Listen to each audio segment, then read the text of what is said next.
International diplomatic relationships are probably one of the most difficult and frustrating aspects of the job of president. Not only are you required to be firm and friendly with the other world leaders, but you also have to do it in such a way that America stays in a position of power without offending other leaders. This is a balance that former President Obama never quite reached. His modus operandi was to bow to every famous person who came along, making sure that the United States always gave away more money and resources than we received in return. President Trump isn't a big fan of handling international relationships the same way that former President Barack Obama did. Trump has gone to great lengths to repair the damage to our reputation since Obama went on his apology tour and efficiently embarrassed many Americans. His approach to the America First policy has put the United States back in a position of power with many entities, including the United Nations, but the job isn't complete yet. According to recent reports, the president is having major problems with an Obama pet project that he can't quite accept. The issue is that the Obama administration greenlit the continuation of a project that was completely unnecessary and extremely costly.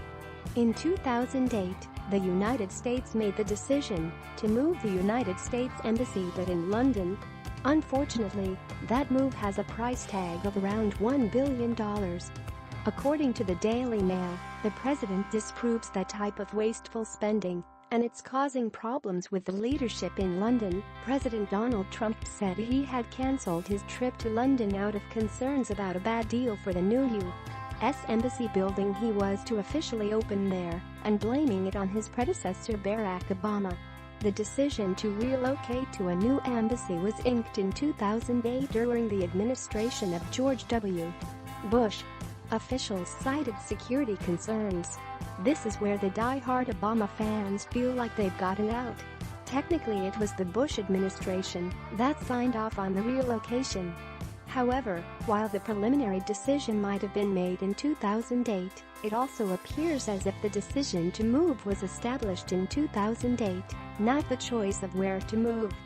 Or how much money to lose in the process. If nothing else, Obama had the chance to reverse the decision made by Bush if the economic climate made the decision into a bad one.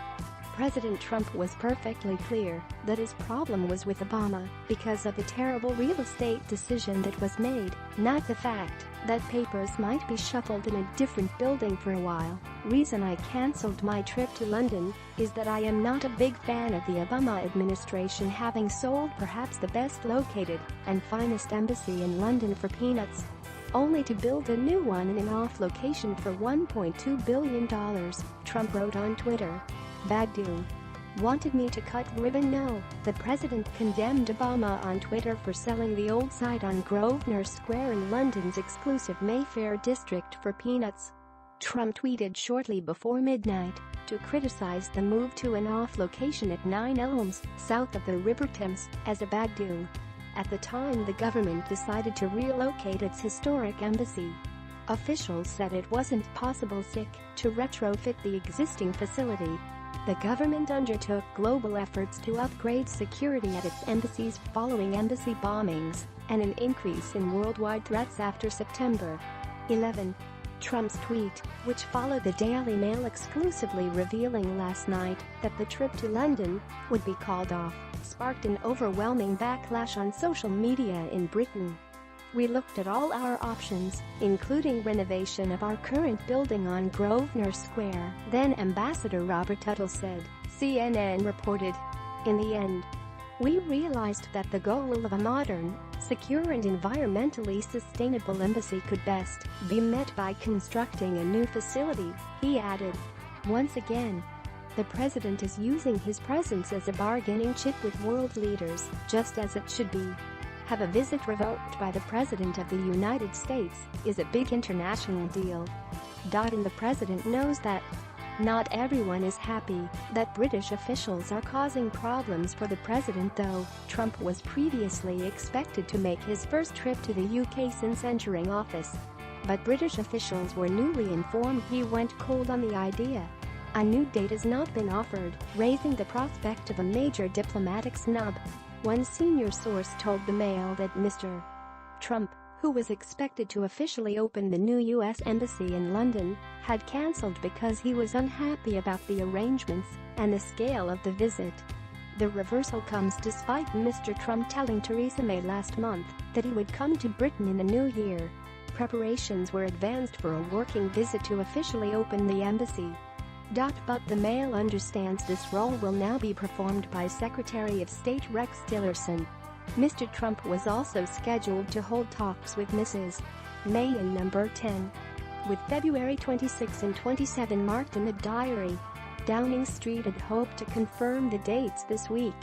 UK Foreign Secretary Boris Johnson appeared to allude to these promised protests on Twitter, where he accused the London mayor and opposition leader Jeremy Corbyn of putting the US-UK relationship at risk by encouraging anti-Trump demonstrations. The Prime Minister and the President clashed in November when she criticized his decision to retweet anti-Muslim propaganda from a far-right group, Britain First. In a rare public rebuke, she said, "I am very clear that retweeting from Britain First was the wrong thing to do." Mr. Trump hit back on Twitter, saying, "Don't focus on me. Focus on the destructive radical Islamic terrorism that is taking place within the United Kingdom." He added, "We are doing just fine. It appears that not everyone in jolly old England has figured out that the president won't be backing down the way Obama did. They would do well to remember that they need us a lot more than we need them."